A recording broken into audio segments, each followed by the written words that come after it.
Hello mga kabibig, welcome back sa ring bagong YouTube channel. Ito ang pinakamaingay na YouTuber sa lahat ng YouTube. Ako si Kabibig, maglabag-labag na with evidence. Naku po, meron namang bagong video si ex-congressman Saldico at ito ang pamagat ng kanyang video mga kabibig. Mga kababayan, narito po ang mas detalyado na kwento tungkol sa nabanggit na 56 billion na deliveries para kina dating Speaker Martin Romualdez at Pangulong Bongbong Marcos. So it means Zaldico is really standing up. Talagang kinumpirma niya na itong mga perang ito, 56 billion, ay dineliver talaga kay former Speaker Martin Romualdez at Pangulong Bongbong Marcos. Confident na confident si Zaldico at may mga pictures pa siya ng kung ano ang petsa, ilan ang mga tawag dito, yung mga gluggages. Nako po, eto manood tayo ha. Manood tayo sa bagong pasabog ni Zaldico at dito niya ninarrate lahat kung bakit 56 billion at paano na ipadala kay Bongbong Marcos at ni Speaker Martin Romualdez. Manood tayo kabibig. Huwag na kayong mag-ano. Hindi natin magpatumpik-tumpik pa eto na kabibig. Ito yung bagong video at ilan na ba? 2.1 million views agad-agad. Sana magkaroon tayo ganyan, no? Manood tayo kabibig. Okay, let's sa loob at labas ng Pilipinas. Para mailibing ako kasama ang katotohanan kahit saan man ako pumunta. Sinabi na agad sa akin ni Speaker Romualdez na kailangan ko makapag-deliver ng 2 billion pesos kada buwan para sa pagdi-deliver ng male-maletang pera patungo sa bahay ni Speaker. Ang sinabi mismo ni Speaker Martin sa akin na hati sila ni Pangulong Marcos sa perang yon para gamitin bilang bagsakan at imbakan ng pera mula sa mga SOP, collection at deliveries na para sa Pangulo. SOP? Huwag mo akong pigilan sa mga insertions ko. Huwag ka nang makialam sa budget. Ooh.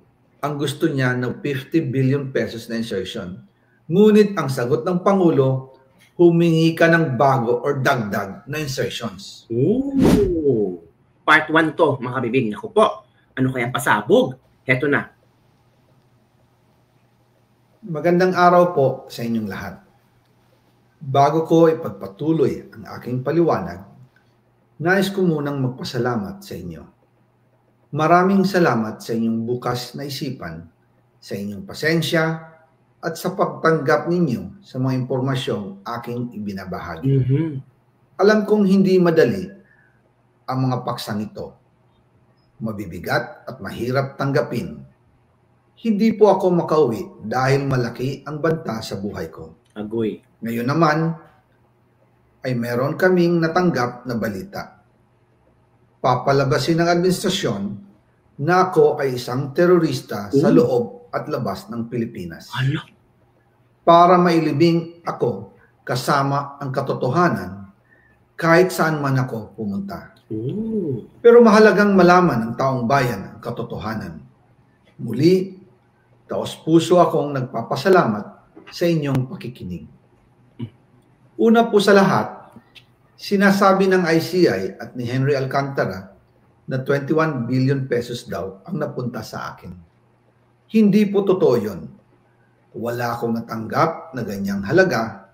Ang totoo, mula 2022 hanggang 2025, ang kabuuang pera na dumaan sa akin para ibigay kay Pangulong Bongbong Marcos at kay dating Speaker Martin Romualdez ay umabot sa 56 billion pesos at hiwalay pa dyan ang 100 billion pesos insertion ng Pangulo sa 2025 budget.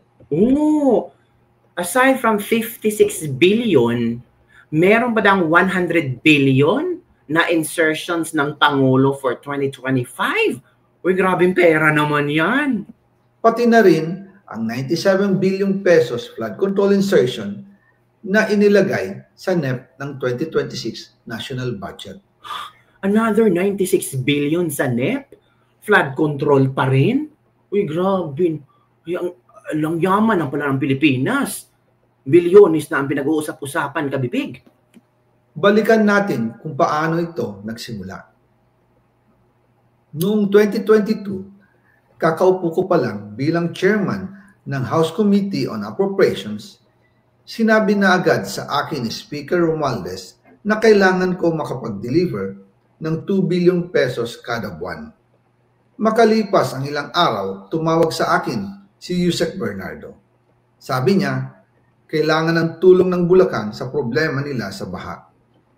Pinapunta niya sa opisina ko sa Kongreso si DPWH District Engineer Henry Alcantara. Sa naging meeting namin ni Alcantara, siya mismo ang nag-offer kung paano ang hatian sa mga proyekto ng DPWH. 22% para kay Speaker Romualdez, 2% para kay Yusek Bernardo, at 1% para sa kanya. Ha? 22% kay Martin, 2% kay Bernardo, 1% kay Alcantara. So, it's a total of 25%. So, tama. 25% pala ang kickback. Malaki ang kickback ni Martin, 22%. Hala ka, grabe. And every month dapat na makapag-deliver sila kay anang 2 billion. Every month na dapat 2 billion na i-deliver sa akin, ha? Na grabe. Doon po nagsimula ang tinatawag nilang deliveries. Ang sistema po ay ganito. Ano ba? Ang mga tao ni Henry Alcantara ay nakikipag-ugnayan sa mga tao ko na sina Paul Estrada at Mark Tiksay. Sila ang tumatanggap na pera mula sa mga tao ni Alcantara. Minsan sa bahay ko sa Valle Verde, minsan naman sa BGC parking. Pagkatapos nilang makuha ang pera, sila Mark at Paul naman ang nag-aayos o nakikipag-coordinate sa tauhan ni Speaker Martin Romualdez na si Jocelyn Sereño para sa pagdi-deliver ng male-maletang pera patungo sa bahay ni Speaker. Una, sa North Forbes Park sa McKinley Drive at nang lumipat siya sa number 14 Nara Street, South Forbes Park. Gusto ko pong linawin, hindi ako nakikialam sa mismong proseso ng paghatid. Dumaan lang po sa akin ang pera na agad dinideliver kay Speaker Romualdez. Ako lang po ang nagko-confirm sa text kay Speaker kapag nadala na ang pera sa bahay niya. At lahat ng ito, mula sa unang utos noong 2022 hanggang sa huling delivery noong 2025. Wow! Umabot sa mahigit 55 billion pesos plus ang naihatid sa bahay ni dating Speaker Martin Romualdez. Madalas hindi nabubuo ang hinihinging 2 billion pesos bawat buwan ni Speaker, kaya iyan ang final total. Ang sinabi mismo ni Speaker Martin sa akin na hati sila ni Pangulong Marcos sa perang yon. Ang listahan ng mga deliveries na ito, kung kailan, magkano, at saan dinala, ilalabas ko po kasabay ng video na ito. Noong November 2024, habang nasa proseso kami ng pagtatalakay ng budget, nakipag-meeting sa amin ni Speaker Martin si Yusek Jojo Cadiz. Sabi niya, masama raw ang loob ni Pangulong Marcos, wala raw siyang natatanggap na remittance. At dahil laging napapagalitan si Speaker Martin ng Pangulo mula Setyembre hanggang November, inutusan niya ako na mag-deliver ng 1 billion pesos para kay BBM. Ayon pa kay Yusek Jojo, nang ipaalam niya ito sa Pangulo, ang utos sa kanya ng Pangulo ay mag-ingat at siguraduhin si Yusek Jojo lang ang maghahatid. Ang instruction po sa akin ni dating Speaker Martin Romualdez ay dalhin sa number 30 Tamarin Street, South Forbes Park at ibigay kay Yusek Jojo Cadiz dahil ito raw ang drop-off point na malapit sa bahay ng Pangulo. Sinabi rin po sa akin ni Speaker Martin Romualdez na si PBBM ang nag-utos sa kanya na bilhin ang bahay sa number 30 Tamarin Street para gamitin bilang bagsakan at imbakan ng pera mula sa mga SOP, collection at deliveries na para sa Pangulo.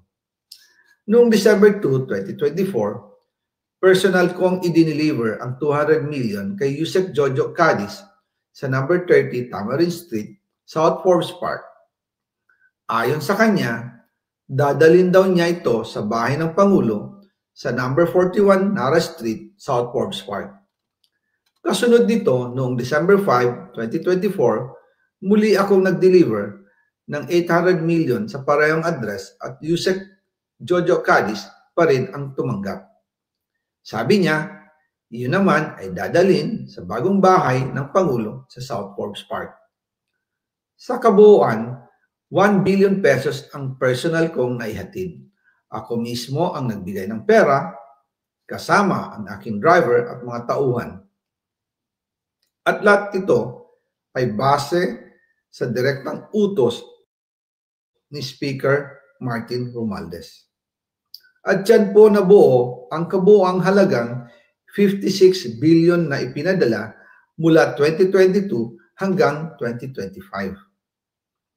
Pero kahit na na-deliver na ang 1 billion pesos para kay Pangulong Marcos at kahit na naisama na rin sa 2025 budget ang 100 billion pesos insertion sa pamamagitan ng BICAM Committee, ayon mismo sa utos ng Pangulo, nagagalit pa rin daw si BBM. Hala? Bakit nagagalit pa si BBM? Ito bago ngayon lang to. Ayon sa ating... Ala, grabe.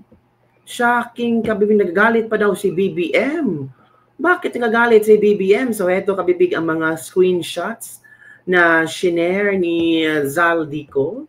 Mga kabibig, eto mga screenshots na yan may mga petsa dyan. May 1, 2024, cash out, 34 luggages, total 1 billion delivered to RR. Yung RR na yan. Ito another one, October 2, 1 billion to RR from RR.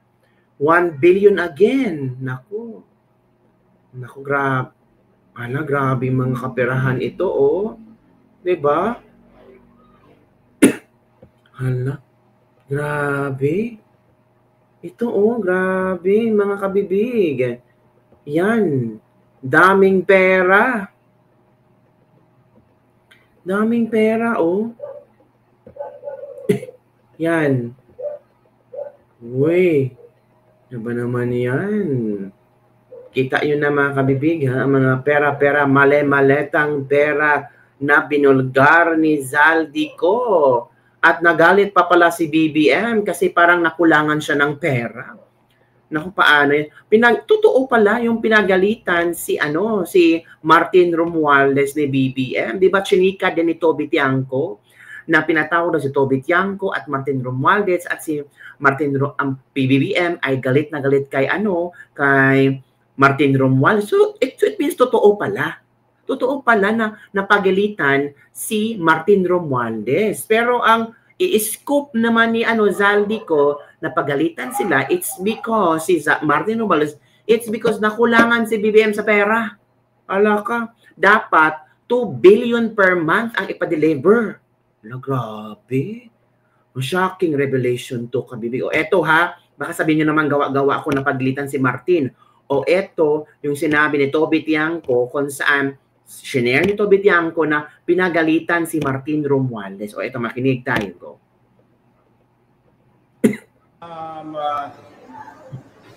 Okay, sabihin ko na.